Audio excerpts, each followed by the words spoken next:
The 1999 Kargil conflict, a historical explainer. दोस्तों, nation shock के इस खास विश्लेषण में स्वागत है। साल 1999 की वो गर्मियां याद हैं जब पूरा देश क्रिकेट वर्ल्ड कप के जोश में डूबा था। ठीक उसी वक्त सरहद के बर्फीली चोटियों पर एक खौफनाक साजिश रची जा रही थी। आज हम उन 60 दिनों की कहानी की परतें खोलेंगे जिसे दुनिया कारगिल युद्ध के नाम से जानती है। एक ऐसा संघर्ष जिसने दुनिया के 2 परमाणु संपन्न देशों को आमने सामने ला खड़ा किया था। आइए देखते हैं कि आज के इस विश्लेषण में हम क्या-क्या कवर करने वाले हैं। Context and infiltration, discovery and mobilisation, air and naval operations, high altitude ground battles और आखिर में सीज फायर एंड आफ्टरमैथ। तो बिना किसी देरी के चलिए शुरू करते हैं। Section 1, context and infiltration. चलिए सबसे पहले उस वक्त के राजनीतिक और भौगोलिक हालात को थोड़ा करीब से समझते हैं। लाइन ऑफ कंट्रोल यानी LOC, ये वो डी फैक्टो बॉर्डर है जो कश्मीर के विवादित हिस्से में भारत और पाकिस्तान के नियंत्रण वाले इलाकों को बांटता है। 1971 के युद्ध और शिमला समझौते के बाद इसे तय किया गया था। अब होता क्या था कि सर्दियों में जब मौसम बर्दाश्त के बाहर हो जाता था तो दोनों देशों की सेनाएं आपसी सहमति से अपनी कुछ चौकियां खाली करके नीचे आ जाती थीं। ये एक रूटीन था जिस पर दोनों तरफ से भरोसा किया जाता था। 18,000 फीट, जी हाँ, जरा इस भयानक ऊंचाई की कल्पना कीजिए। यहाँ का तापमान 0 से भी कई डिग्री नीचे रहता है। इतनी ऊंचाई वाली इन चौकियों से श्रीनगर को लेह से जोड़ने वाले सबसे अहम रास्ते नेशनल हाईवे 1 पर बिल्कुल सीधी नजर रखी जा सकती थी। और यही बात इस पूरे इलाके को सामरिक रूप से बेहद अहम और संवेदनशील बनाती है।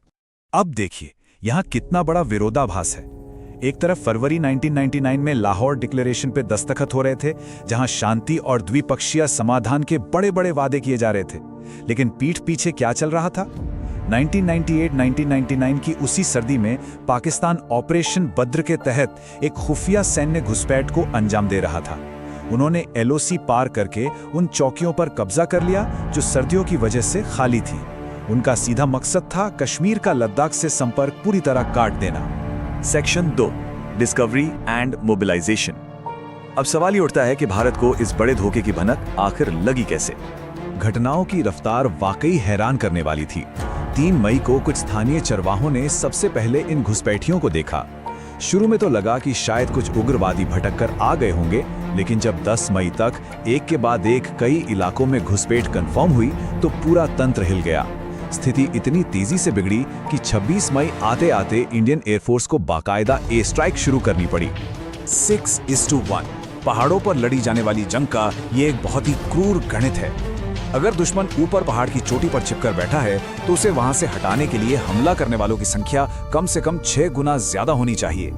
यानी एक डिफेंडर को हराने के लिए 6 हमलावर। नीचे से ऊपर की तरफ हमला करना सच में मौत के मुंह में जाने जैसा था।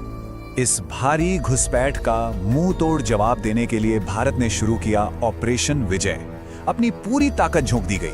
कारगिल द्रास सेक्टर में जमे हुए लगभग 5,000 घुसपैठियों का सामना करने के लिए करीब 2 लाख सैनिकों को मोबिलाइज किया गया। ये कोई छोटा मोटा ऑपरेशन नहीं था, ये एक फुल स्केल मिलिट्री रिस्पॉन्स था। Section 3, air and naval operations. ये जंग सिर्फ जमीनी इन्फेंट्री तक सीमित नहीं रहने वाली थी। एक आधुनिक युद्ध जीतने के लिए हर तरफ से घेरना जरूरी होता है। एयरफोर्स ने ऑपरेशन सफेद सागर शुरू किया। मिराज 2000 जेट्स का इस्तेमाल किया गया। इतनी ज्यादा ऊंचाई पर जहां हवा बहुत पतली होती है, लेजर गाइडेड बमबारी करना अपने आप में एक मास्टर क्लास थी।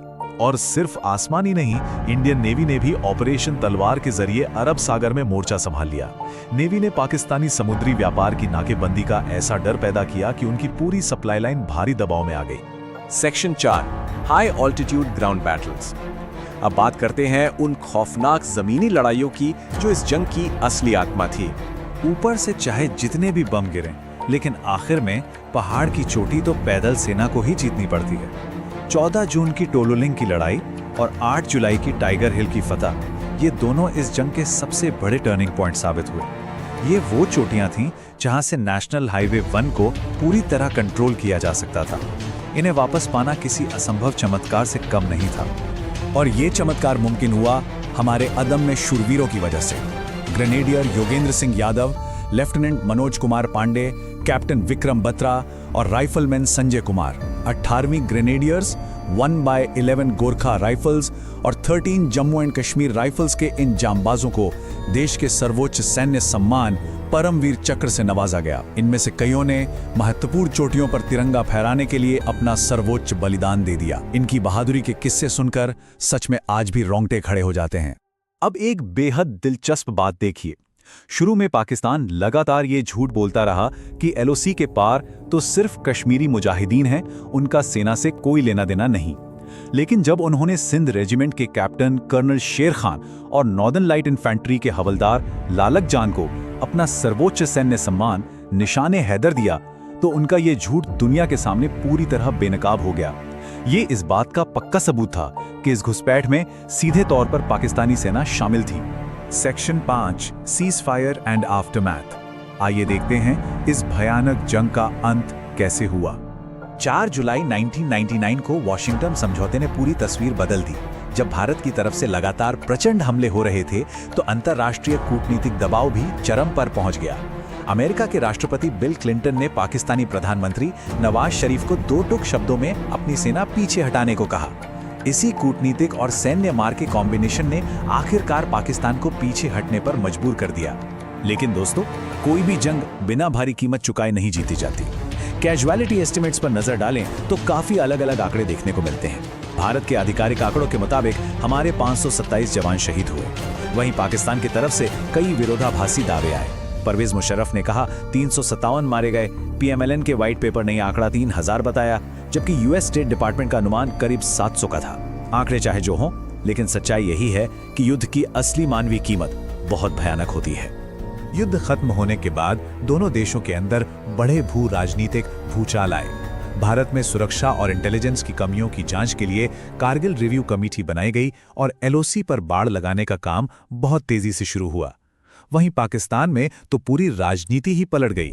सेना और नागरिक सरकार के बीच ऐसा तनाव बढ़ा कि अक्टूबर 1999 में वहां सैन्य तख्ता पलट हो गया और जनरल मुशर्रफ ने सत्ता हथिया ली।